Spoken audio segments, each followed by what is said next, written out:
dalam rangka taklim wa ta'alum dalam bahas atau tema ini eksistensi pendidikan pondok pesantren.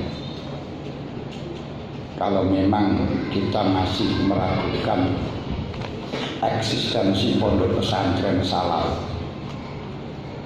gampang saja untuk logikanya, kira-kira seperti wujudnya Mbah Yunus, Mbah Manap Lirboyo, Mbah Yai Idris, Mbah Yai Mahrus, Mbah Yai Marsudi, Mbah Yai Ali Sodik, Mbah Yai Jemyati Mpomon, Mbah Maimun Zubair, dan lain-lainnya dari ulama-ulama salaf, Mbah Yai Wasid Hasim. Kira-kira pada zaman sekarang ini masih dibutuhkan enggak? Kalau kau anggap bahwa mereka-mereka itu zaman sekarang tidak dibutuhkan, berarti pendidikan salaf memang enggak pas. Tapi kalau mereka-mereka itu sosok beliau-beliau itu tasik dibutuhkan, sangat dibutuhkan pada zaman sekarang, berarti pondok pesantren salaf masih eksis dan sangat dibutuhkan. Sekarang itu mawon nalun di para ulama-ulama salaf kados wujudnya Mbah Maimun Zubair, Mbah Yai Mahrus Ali, Mbah Yai Marsudi Dahlan, Mbah Yai Jemyati Rais, Mbah Yai Ali Sodik, Mbah Yai Yunus, dan Mbah Yai semua yang notabene niku enggak mengenyam pelajaran umum, tidak pernah mengenyam pelajaran pendidikan kenegaraan, tapi hanya berbicara di dalam urusan agama, namun mampu di dalam segala hal bidang ilmu. Sehingga kaya ngoten niku masih eksis hingga masih dibutuhkan. Kalau panjenengan sudah mengatakan wong-wong sing kaya ngono itu enggak dibutuhkan, berarti pesantren salaf sudah tidak dibutuhkan. Kalau sosok-sosok beliau di dalam memajukan negara sama seperti sekarang ini masih dibutuhkan, berarti pendidikan salaf sangat dibutuhkan. Satu. Kedua, orang-orang yang ngaji pondok pendidikan salaf, produk dari pondok pesantren salaf itu nanti tidak akan pernah bersaing dengan yang lain. Kenapa kok tidak pernah bersaing dengan yang lain? Karena motifnya, tujuannya belajar, tujuannya ngaji untuk mengenal kepada Allah lebih dekat. Baik mendekatkan dengan cara ilmiah atau mendekatkan dengan cara amaliyah. Dan tidak ada kenikmatan, kelezatan yang melebihi daripada dekat kepada Allah. Ala bizikrillahi tatma'innul qulub. Nah, untuk mengetahui kepada Allah, mengenal kepada Allah, siapapun, berapapun orangnya tidak akan mengganggu yang lain. Umpama satu kiai mengetahui Allah dengan lebih dalam, amaliyahnya lebih hebat, tidak mengganggu dan tidak mengurangi kepada orang lain. Makanya tidak ada saingan. Gak enak ulama salaf itu bersaing satu pondok dengan yang lain, sehingga akhirnya nek sandet-sandetan atau anak sihir-sihiran membunuh karakternya pondok lain. Enggak ada. Semuanya sinambung karena tidak mengganggu kebutuhan yang lain.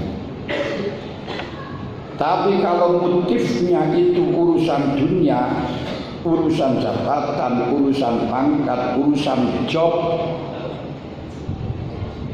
maka job itu kalau sudah ditempati orang lain, gak akan ditempati lainnya.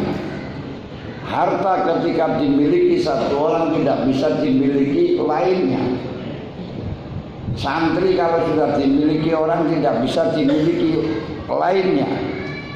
Jabatan kalau sudah dipegang oleh seseorang tidak bisa dimiliki lainnya, karena satu kecamatan itu Pak Camat hanya satu desa, kepala desa hanya satu kabupaten, bupati hanya satu provinsi Jawa Timur hanya satu. Kalau sudah dimiliki atau diduduki satu orang, lainnya tidak akan pernah masuk. Sehingga ketika kita mempelajari ilmu yang urusannya, jurusannya bukan salafiyah, bukan urusan akhirat, tentu akan benturan dengan satu dan yang lain, akan berebut satu dengan yang lain. Kalau salaf tidak ada perebutan sama sekali. Ini makanya kalau masalah urusan penak, urusan dunia, urusan rezeki, itu tidak ada urusannya dengan pangkat, tidak ada urusannya dengan ilmu, tidak ada urusannya dengan jabatan. Bahkan kama akilin ayat madzhaibu wa jahilin talqahu marzuqo. Banyak sarjana ekonomi yang malah melarat, ekonomi nilai yang mutu walayahya, tidak bermutu, kadang biaya, duit cirinan, duit cirinan, tapi ciri-ciri pangkalan keduman, kali lubang tutup lubang, gak percaya sama tanya. Tapi orang yang tidak pernah sekolah SD kadang-kadang tambah kaya raya sugih. Banyak sih saya kaya boten niku urusan niku, kalau kita menginjak di dalam masalah urusan ekonomi. Kalau urusan gaji apalagi hanya tujuannya untuk menjadi pegawai negeri niku. Sama dari pegawai negeri sak umur, kalau jadi pejabat DPR misalnya sak usum seakeh jabat DPR sak usum. Pegawai negeri niku ora enek sing sugih. Gak enek sing sugih, gak ada orang itu kepengin kaya kok akeh pegawai negeri, gak enek sing kaya. Mergo apa sing bayari menungso, lek sing bayari menungso niku emang, tapi lek sing bayari pangeran gak ada batasnya. Niku lek dipandang saka ekonomi. Saya tidak pernah sekolah formal, kecuali hanya MI. Sewaktu cilik ini kok MI terus punya ijazah min madrasah ibtidaiyah negeri. Hanya itu saja ijazah saya itu. Itu saja nilainya nggak ada yang lebih dari 6.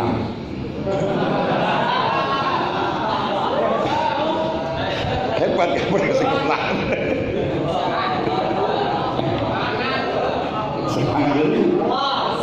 Sekolah kita besar biar lagi teko. Pokoknya seperti kayak syarat duit jasa. Tapi kenyataannya saya pulang dari pondok belum pernah namanya kerja. Ekonomi atau golek duit, macul atau dagang nggak pernah. Ya wis ngaji ngono ae, tapi ya cukup dibaik, kendaraan barang yang duwe, rumah yang duwe, bojo yang duwe, anak yang duwe akeh.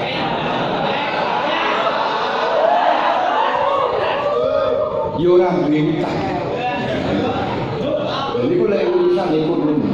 Kalau kita pakai urusan ekonomi, makanya tinggal sampean ngaji niku motifnya apa, tujuannya apa, ini yang paling penting. Kalau memang tujuannya panjenengan itu adalah ilmu hakikatul ilmi. Apa hakikatul ilmi? Yaitu ilmu yang mengenal tentang Allah Ta'ala, mengenal fi'lillah, mengenal sifatillah, mengenal zatillah, tidak akan pernah ada habisnya. Tidak pernah ada habisnya, tidak pernah ada berhentinya. Kalau selainnya juga tidak pernah berubah-ubah, tapi yang lainnya itu akan berubah-ubah dan akan selalu habis. Ini. Namun tidak kita pungkiri Dawuhnya Allah Ta'ala, laqad khalaqnal insana fi ahsani taqwim. Manusia itu oleh Allah dijadikan dengan desainer yang sangat sempurna. Sehingga dengan desainer yang sangat sempurna, manusia itu menjadi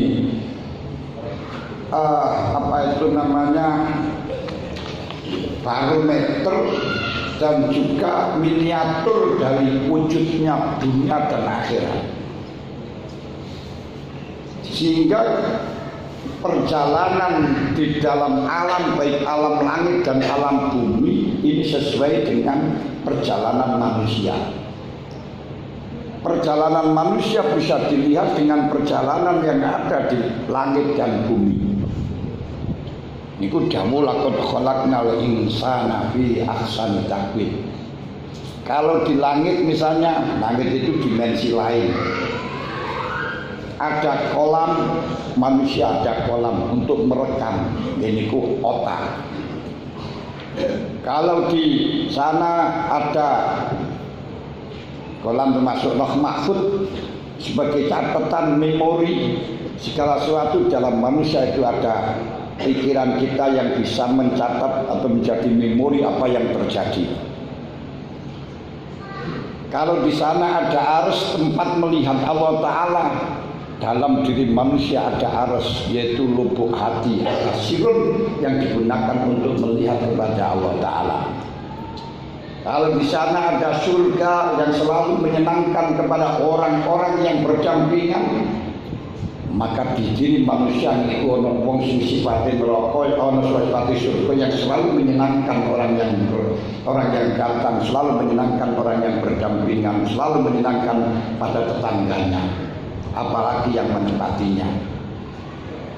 Kalau di dalam bumi tujuh ada neraka yang selalu menyakiti kepada yang mendampingi, manusia ada manusia neraka, yaitu yang selalu menyakiti kepada orang lain, selalu menyakiti kepada tetangga, selalu menyakiti kepada siapapun. Kalau ada manusia, ada malaikat yang selalu berbuat baik, tidak pernah maksiat dan selalu melakukan perintah, ada di dalam jiwa manusia yang seperti malaikat, selalu melakukan perintah, selalu menghendaki baik orang tanpa pamrih. Di dalam sana ada setan yang selalu melondrokkan atau menyasarkan kepada manusia. Di dunia ini ada manusia yang seperti setan yang selalu menyasarkan kepada orang lain, yang selalu menjadi provokasi orang lain untuk berbuat jelek. Dengan berbagai macam cara, berbagai macam mediasi, termasuk golongan setan korin disebut HP ini seperti setan korin. Bisa menjadikan apa itu nama juga bisa positif, tapi juga bisa membuat negatif yang sangat luar biasa. Karenanya perjalanan apapun di dalam alam itu menunjukkan perjalanan yang ada pada manusia. Kalau dulu namanya ban itu saja, roda itu ada ban dalam, ada ban luar. Sekarang ban dalam, ban luar sudah hilang, ganti radial, sehingga ban dalam yang luar, luar yang dalam, luar dalam. Lah dulu itu juga demikian. Kalau orang itu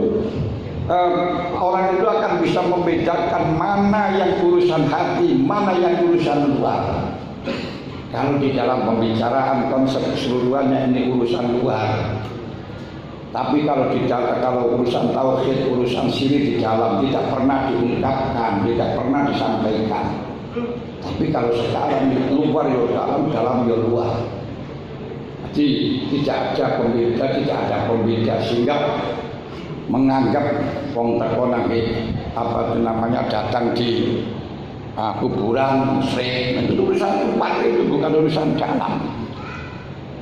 Siapa ziarah musyrik, melihat situs-situs musyrik, itu kan orang yang nggak bisa membedakan antara luar dan dalam. Kalau dulu, kalau kita melihat lagi ya seperti dulu itu, saya itu pernah tahu namanya layangan sowangan. Tayangan sawangan itu tidak pernah dikoordinir dan tidak pernah diperintahkan. Songko jagat sampai wetan sampai dari Sabang sampai Merauke, padha layangan ngong siang malam ngong. Ada apa? Tidak lama kemudian ternyata kejadian orang-orang atas padha rami sampai DPR gelut seperti taman kanak-kanak. Yang luar yang bawah hanya melihat dongong aja. Oh, ini isyarat semuanya akan ada di dalam diri manusia. Kalau zaman dulu banyak orang yang mengambil air ngangsu dengan nimbo, mengambil air dari bawah dibawa ke atas dengan nimbo. Sekarang sudah banyak sumur-sumur yang ditutup, belik-belik yang ditutup, melainkan mengambil air cukup dengan pet. Dengan pet di mana-mana. Demikian pula sekarang ya, karena dengan pet tidak tahu ini sumbernya dari mana, kemudian ini sudah kena virus atau tidak, kecampuran dengan kotoran atau tidak, nggak ngerti. Tercampur dengan kaporit atau tidak, nggak ngerti. Pokoknya yang penting datang. Dan ternyata sekarang juga demikian, banyak pondok-pondok salaf tutup. Belik-belik tutup. Gak ada orang yang mau mengangsu mengambil ilmu itu, tidak ada. Balik kenapa yang terjadi hanya ingin mengambil ilmu dengan pet-pet, pakai internet, pakai Google, pakai apa, banyak masalah apapun di sana ada. Tapi tidak tahu siapa yang jawab, tidak tahu siapa yang menjelaskan, tidak tahu siapa yang menyampaikan kronologinya bagaimana, tidak ada. Sehingga kebenarannya tidak bisa dipertanggungjawabkan. Oleh karenanya kalau pesantren sekarang ini masih model dengan pendidikan apa itu namanya, hanya mentransfer ilmu saja, menyampaikan ilmu saja, mendidik orang itu pintar saja, akan kalah dengan Google. Karena Google akan menjawab segala permasalahan. Tapi yang tidak bisa dimiliki di dalam Google yaitu satu, pendidikan akhlakul karimah. Nah, akhlakul karimah ini yang ada hanya di pesantren salaf. Hanya di pesantren salaf. Selain pesantren salaf itu hampir sudah tidak ada akhlakul karimah. Karena yang butuh ngaji itu bukan santrinya, tapi yang butuh ngaji kiainya. Tapi kalau salaf ini memang benar-benar orang itu ingin ngangsu, ingin mengambil ilmu, datang tanpa pamrih apapun, didasari dengan keikhlasan. Tapi kalau di dalam pendidikan yang selain salaf, ini yang butuh kiainya. Dan tidak perlu figur kiai, tidak perlu tahu kiainya bagaimana, yang penting pendidikannya bagaimana, karena hanya mentransfer ilmu. Yang kita alami, yang terjadi pada sekarang ini karena apa? Ya memang ini sudah alamnya sudah seperti itu, faktornya faktor X. Di mana-mana tutup, yang ada hanya itu, yang nggak ada pendidikan akhlak. Makanya kalau di situ pendidikan, pengadilan, masalah hukum banyak, tapi masalah keadilan, pendidikan keadilan tidak ada. Pendidikan keadilan yang ada hanya di pondok pesantren salaf. Kita tahu tidak ada pendidikan untuk berbuat baik kepada orang lain, tapi bagaimana cara kita mencari untung dari orang lain.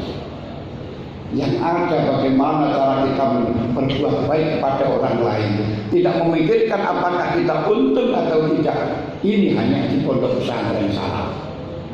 Sama nggak percaya, saya biasa diskusi dengan dokter biasa, berdiskusi dengan pendidik di universitas. Ternyata dalam arahnya ya bagaimana kita bisa mendapatkan untung, bagaimana kita bisa berhasil, bagaimana bisa sukses. Tapi di pondok bukan mengajarkan bagaimana kita bisa sukses, tapi bagaimana kita bikin orang lain sukses. Ini yang hanya di pondok saja. Ini yang Nah, perlu kita angen-angen di sana, kita betul. Tujuan pokoknya kita mondok itu apa? Namun tidak akan tetapi juga demikian bahwa tidak bisa kita mengkiri bahwa orang itu kalau disuruh milih antara dunia dan akhirat, yakin 99,9% milih dunia, bukan milih akhirat. Bal tu'thirunal hayatat dunia. Bahkan sampai sekarang, sampai kiainya saja itu yang milih akhirat jarang sekali. Kiainya pun juga milih dunia. Boleh mantu ya boleh sing sugih, orang boleh sing ngalim kan. Ngalim tapi kan duwe apa-apa mang-mang ya iya. Ora tau kita pun ilang. Tahu kita pun ilang. Ini yang terjadi pada zaman sekarang ini. Nah, ini sebagai mukadimah yang menjadi renungan kita. Nah, disitulah Imam Ghazali menyebutkan mengarang kitab Ihya, menulis kitab Bidayatul Hidayah pada zaman-zaman di mana orang yang sudah tidak memperdulikan di dalam masalah urusan akhirat sehingga banyak mendapatkan kecaman dan mendapatkan cemoohan daripada orang lain. Makanya kalau sekarang ini pendidikan pesantren sudah menjadi dicemooh, dihina, diremehkan dengan orang lain, sudah wajar. Pada zaman Imam Ghazali sudah seperti itu. Kenapa? Karena memang sudah ada perubahan-perubahan istilah-istilah yang memang betul digunakan di dalam ulama salaf, tapi bergeser dengan sifat dan kriteria yang baik.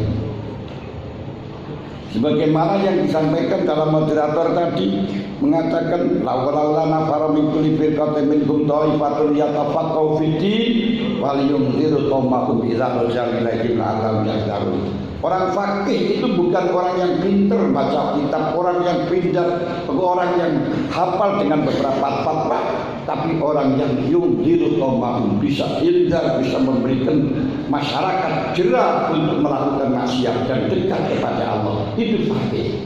Itu pada zaman ulama salaf.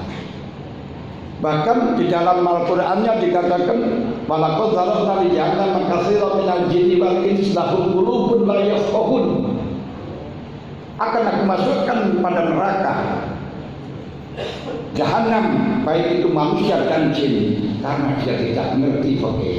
Yang dimaksudkan bukan berarti tidak hafal di dalam masalah fatwa fatawi, tidak hafal dengan masalah bab olah dan lain sebagainya, tapi tidak iman hatinya. Berarti fikih itu mengarahnya ke sana. Namun geseran dengan waktu akhirnya fikih itu penting wongnya pinter, debat wongnya ahli hukum papal beberapa fatwa itu disebut dengan fikih. Nah ini yang akhirnya konotasi masyarakat itu berbeda, bukan ilmu akhirat yang didapatkan tapi ilmu dunia. Ini perubahan. Para hadirin hadirat yang kami hormati, ini coba kita belajar ngaji ini. Memang itu mukadimah lagi ngaji dengan tema yang sudah saya tulis itu. Maksud pondok pesantren salaf adalah pondok pesantren yang meneruskan cita-cita ulama salaf dan dalam berakidah dan bersyariah. Kendati metodologi dan sistem mazhabnya berbeda, memang pondok seperti ini mengajarkan kitab jalani pondok salaf itu salah kaprah. Salah tapi wis kadung kaprah. Kenapa saya katakan salah kaprah? Pendidikannya yang dididik, yang disampaikan itu bukan ilmu, bukan sistem salaf, tapi sistem kholaf. Ulama salaf itu siapa? Ulama kholaf itu siapa? Ulama salaf itu ulama yang berdirinya ulama sebelum pertengahan abad ketiga. Ini ulama salaf. Setelahnya abad ketiga itu namanya ulama kholaf. Ulama salaf itu disebut dengan mutaqaddimin, kalau kholaf itu disebut dengan mutaakhir. Di dalam ulama salaf dan ulama kholaf ini ada perbedaan metodologi. baik dalam cara teologi, baik dalam syariat fikih itu berbeda. Kalau di dalam ulama salaf teologinya itu mazhabnya mazhab tafwid. Apa yang dimaksud tafwid? Yaitu pasrah, tidak takwil, tidak mau takwil. Misalnya kalau dikatakan yadullah fawqa aydihim, yang mengatakan tangan Allah di atas tangannya makhluk. Dia tidak menakwili dengan kekuasaan, tidak menakwili apa tangan itu. Namun ulama salaf tidak pernah mengatakan Allah jisim, Allah punya tangan. Maka yang dimaksudkan sekarang pondok pesantren salaf mengambil dari akidahnya, yaitu Allah tidak punya tangan, Allah tidak punya jisim. Namun metodologinya berbeda. Kalau dulu takwil, kalau sekarang takwil, interpretasi. Nah, makanya kalau dikatakan ya dua fawqa aydihim ini, ketika nanti pada ulama salaf tidak ada masalah, karena memang orangnya bersih-bersih, hatinya jernih-jernih, suka memahami tentang agama. Kalau hatinya tidak bersih, tidak bisa sesuai dengan tujuannya Allah, paling-paling sesuai dengan nafsu. Makanya ara'aital ladzi takhadha ilahahu hawa. Kalau di situ dikatakan ya Allah fawqa aydihim tidak ada masalah, tapi setelahnya orang-orang sudah kualitasnya, ilmunya berbeda dan sudah tercampur dengan urusan-urusan duniawi, akhirnya pemahamannya berbeda. Yaitu Allah punya tangan. Awal termasuk awal wajib Rabbi atau jalan ikram, Allah punya wajah. Nah, kemudian kalau dari Wahabi sudah tangannya Allah ada yang kanan saja, ada yang mengatakan kanan tangan dan kanan kiri dan sebagainya. Itu sudah karu-karuan. Munculnya ulama khalaf, ulama yang zaman pertengahan tahun ketiga ini seperti Abu Hasan al-Ash'ari, Abu Mansur al-Maturidi, maka daun-daun yang semacam itu dalam rangka menyelamatkan ditakwili dengan kekuasaan. Sebenarnya ditakwili itu salah, akan tetapi dalam rangka menyelamatkan tidak masalah. Kenapa? Kalau ditakwili dengan kekuasaan, bahwa kekuasaan dengan tangan itu lebih kuat tangan. Misalnya Bupati Trenggalek bisa mengatakan orang Trenggalek itu kekuasaan saya, tapi tidak bisa mengatakan di tangan saya.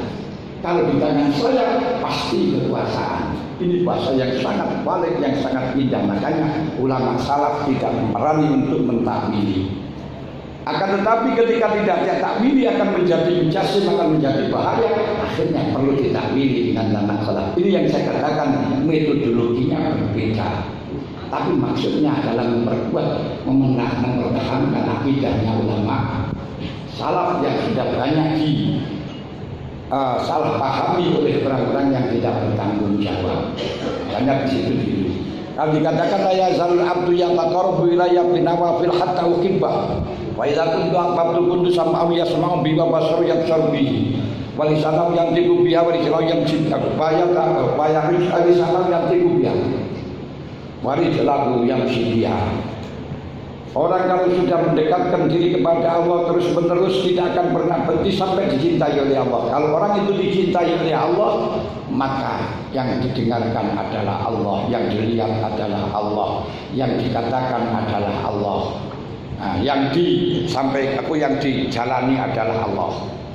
Jadi pendengarannya adalah Allah, penglihatannya adalah Allah, pengucapnya adalah Allah. Dia lesannya adalah Allah, kakinya adalah Allah. Nah di sini ketika tidak ditakwili, akhirnya mengatakan Allah punya pendengaran, punya telinga, punya lesan, punya tangan, punya kaki. Akhirnya di dalam ulama salaf, ulama khalaf, yaitu pertengahan ketika ditakwili. Wa ila akhbartu kuntu sam'ahu ay kuntu hafidhan li sam'ihi, kuntu hafidhan li basarihi, kuntu hafidhan li lisanihi, kuntu hafidhan li yadihi, kuntu hafidhan li rijlihi. Kalau orang aku mendekatkan diri kepadaku, kemudian sampai aku cintai, siapa yang aku cintai akan aku jaga lesannya, akan aku jaga telinganya, akan aku jaga tangannya, akan kujaga kakinya, akan kujaga penglihatannya. Tapi ini kenapa kok ditakwil semacam ini? Ini takwilan kurang, takwilan yang sebenarnya ya kurang pas. Karena kalau orang itu hanya dijaga saja masih belum dikatakan dicintai oleh Allah. Tapi takwilan yang semacam itu dalam rangka untuk mempertahankan pendapat salaf yang Allah tidak punya tangan, Allah tidak punya kaki, Allah tidak punya telinga. Padahal yang dimaksudkan putusan yasma'u bihi itu kalau orang sudah kandung cinta kepada Allah, maka yang didengarkan hanya Allah, selain Allah tidak pernah didengarkan. Seperti hanya anak santri sudah kadung jatuh cinta kepada ceweknya, mudah kan yang didengarkan hanya ceweknya itu. Dibilangi gurunya sudah tidak didengarkan, kata-kata orang tuanya sudah tidak didengarkan, kata-kata temannya semuanya tidak didengarkan. Yang didengarkan hanya dia.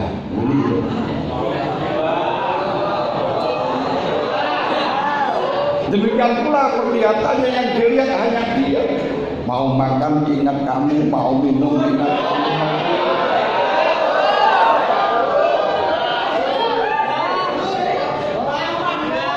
Sihir ketika dibilangin dengan guru dan dibilangin orang tuanya itu lo anak yang lebih cantik daripada itu, anak yang lebih sempurna pada itu, tidak kelihatan, yang kelihatan hanya ini yang namanya wabasor ya besul ya.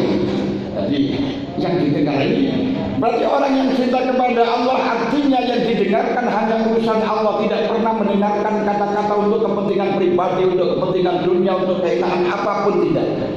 Yang dilihat adalah Allah, yang dijalankan program sehari-harinya urusan Allah, itu urusan Allah tidak pernah sama sekali, sehingga tidak ada iltifat kepada selain Allah. Ini pendapat ulama salaf dengan tanpa takwil. Tapi banyak yang salah paham, akhirnya ditakwili. Ini di dalam teologi. Berarti yang diajarkan dalam pondok-pondok pesantren ini bukan sistem salaf. Sistemnya salaf karena dengan takwil juga. Namun dikatakan salaf karena mempertahankan esensi akidahnya ulama salaf. Karena di pondok salaf itu apa itu namanya salah kaprah. Tapi ada orang yang mengatakan juga mempertahankan ulama salaf yang mengatasnamakan salafi. Namun dengan ulama salaf tidak mentakwili, dia juga tidak mau mentakwili, namun asosiasinya sudah berbeda. Jadi orang salafi itu tidak mau menakwili. Waya bukawat sudah berikal jalan wal ikram. Allah punya wajah, Allah punya tangan. Nah, tapi ini sebenarnya sama-sama